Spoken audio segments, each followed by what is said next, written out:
Alright, today I have a little bit of mail, a mixture of things here.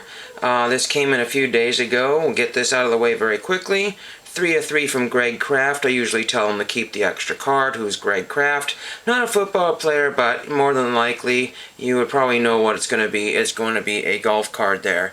2 of 2 from Greg Kraft. Wait, you said 3 of 3. I know I did, because amazingly he is in the 2001 set as well too. So how awesome is that? A lot of people don't think to get those signed, and I have excuse me, collated those from packs. I can't remember if I bought a set or had extra cards. Absolutely no idea. The weather has just been absolutely wreaking havoc on my health and whatever. It just, oh my gosh, it was so freezing and cold. So then I turned the heat up, and now I'm too hot, and I'm too cold, and the sinus issues, and now it's sunny, but it's been gloomy all day, and it's like 7:30, 8 o'clock almost, and now it's sunny today. Very weird day. And I don't know if I showed you these before, but the Dan Schneider and the Gene Green were the only two purchases that I've done in the longest time, because, as I've stated before, my soccer cards are not wanting to arrive. They have been gone for months, and once they finally got shipped, they got delayed a million times over. It just kind of leads me into what I want to talk about here, because there was some guy in the YouTube community that I hadn't heard from in a very, very long time, Bill the Hall of Fame collector. I think I learned about him through Jason the Zombie Collector, and wonder, I always wonder where people have gone, and he was gone because he had some sort of scary issues with an eBay seller or something like that, buying some Greg Maddox cards. I'll let him tell the story. He posted that about 5 days ago. I said, oh my gosh, this is crazy. And I've heard some crazy stuff before, but that one just took the cake, and I'm sure there's other people like that have had really bizarre experiences like that. Then my best piece of mail today was the Betsy Haynes Return to Sender. That really was the best piece of mail. Betsy Haynes, if you didn't know, was probably an author in her late 80s or early 90s, and that's not where she's at. It's very close probably to where she's at. It's funny because a letter I was sending out was using this identical stamp, and right to the Sharpie through that. The other person I cannot find here, she lives in Arizona in some sort of retirement community. She is currently 94 years old, and this is Marcia Neugebauer. Marcia Neugebauer is a very famous female physicist or something like that, or scientist type of thing through the aerospace and NASA programs there. And I found this in a book that I was recycling, and I said, oh man, that'd be cool to get her to autograph that. But my autograph research is not as good as it used to, because again, we have all these protections now to protect people from finding out where people are. So more than likely I will just save this photograph and never find out where Marcia Neugebauer is. You said, okay, we'll just check Star Tiger. Maybe I could have asked the people on Star Tiger, but Star Tiger is on my old hard drive, and I don't remember the password, and it's on another, thing here, and I may have changed it, and I don't know, it's confusing. So I can't get to Star Tiger right at the moment until I can figure out how to fix my old PC. I can get to the YouTube's eBays and all that sort of stuff, but I can't get to the editing programs and all that other stuff. And my other computer that I have is not big enough to incorporate much of the capacity of that. I'm going to need a fan in here if I hang out here too long. Then I wanted to show you this that came in the Amazon today. I don't get much in the way of Amazon, but there was, somebody come into my back porch. I was like, oh great, who is it? What's going on here? And I was thinking, oh, they're delivering Amazon to the wrong address. And because they usually deliver to this store and this store, they always get tons of Amazon deliveries on either side of my house, and I got this, The Art of Star Wars Andor. I don't know if I'd be able to show you that well enough there, but my uncle gave me this. And it's kind of a fantastic, I've only just started The Art of Star Wars Andor, the complete series, and so that'll be a fun look through. I want to say read, but there is a lot to read in here. And I can just flip to a random page there, and you're going to need some glasses or something to read that tiny little font there about each character. I mean, it's going to take me a while to get through that and divulge that.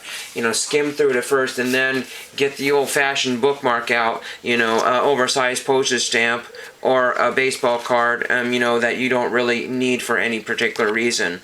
So that will be that one there. So that'll be a fun one here.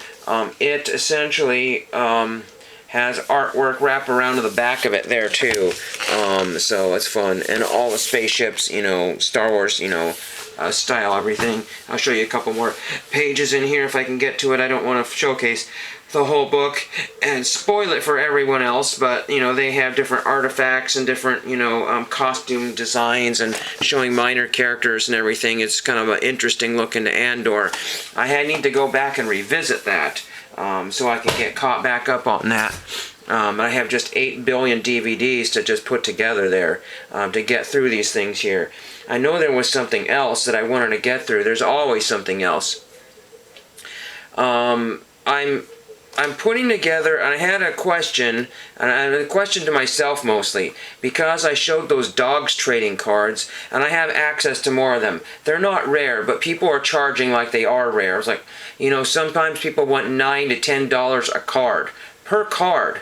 And then there's people out there that only want $2 to $4 a pack. So there's one person that says 9 cards, you know, 9 cards and I don't know, $2 plus shipping or whatever. But just don't go and buy one card, because I couldn't tell you how many cards are in there. I had to double check through Jeff Allender's House of Checklists. But the reason why I was wondering what I want to do is because I do want to go through my non-sports and take those kind of semi-abandoned cards and put them in little skinny little binders, and either have like a dog's binder, because they're customs border dogs or airport, you know, security dogs or whatever you want to call it.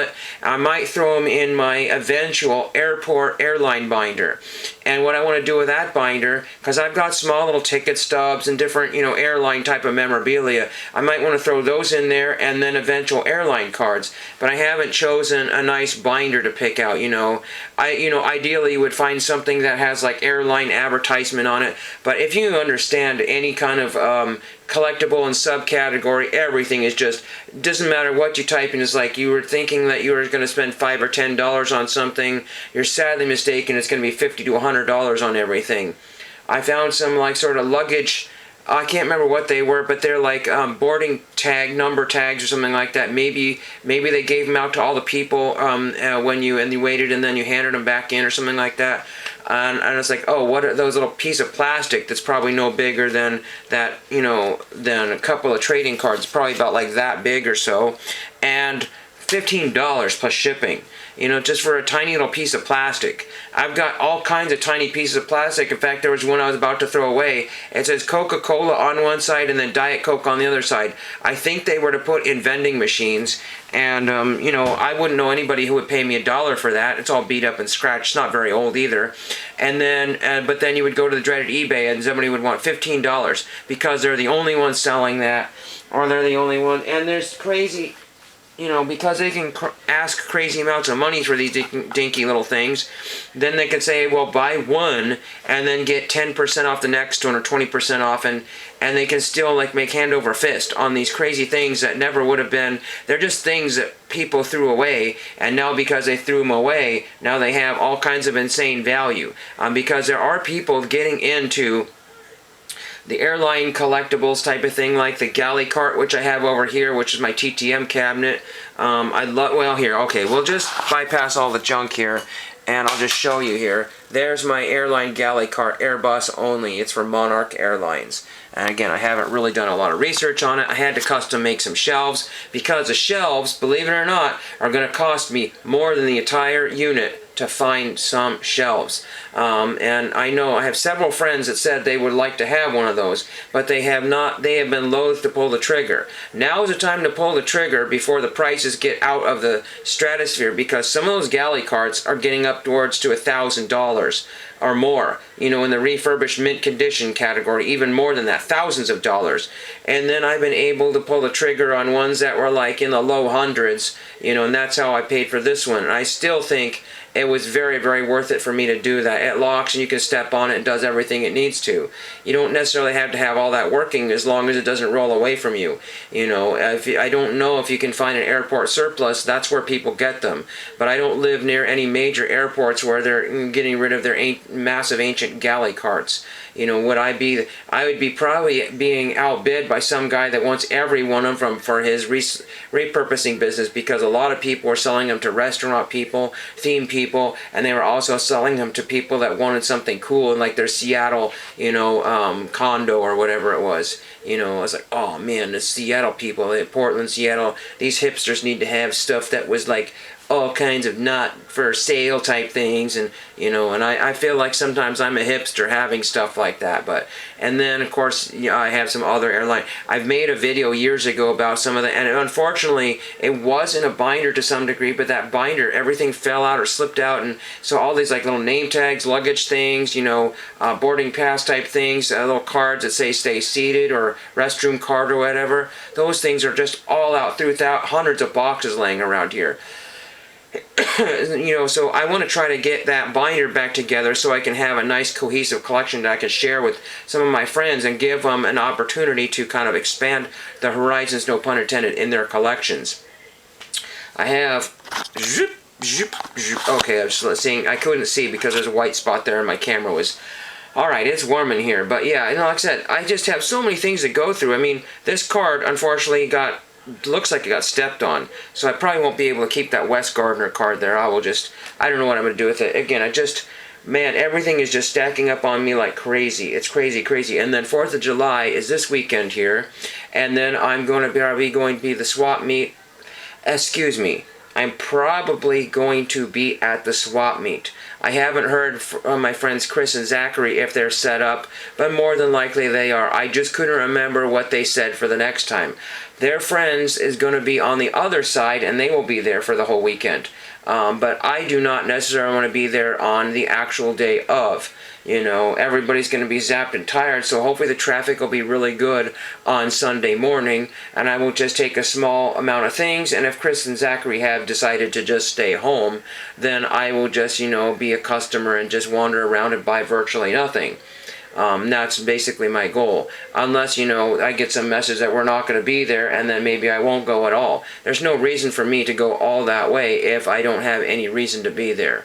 There's no reason to just buy more junk that has nothing to do with any of my collections. If I even found any airline stuff there, which would be probably just a few airline utensils, those are even getting really hard to find. And if you can find the knives, that's the easiest thing to find, are the knives. Then the spoons and the forks, I think, are the last ones there. I need to maybe go through my silverware, pull out all the airline silverware, and do a video of that as well too.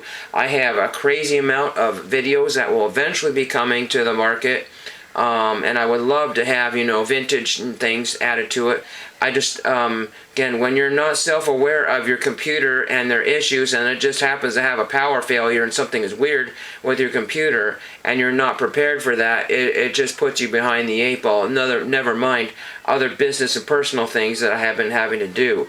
But again, every project that I have to research, like this particular photograph of this particular person, Maria Neugebauer, is basically another put it on the pile of about another 10,000 things that I've never gotten around to researching.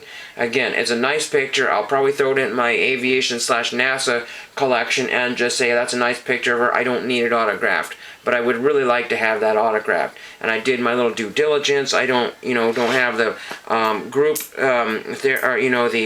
the circle of friends that I did back 10, 12 years ago that would help me out to figure out where she was. I was able to figure out most of that on my own, but now I just can't seem to do that. So I tried every little trick in the book that I know, aside from some other things that I don't want to do.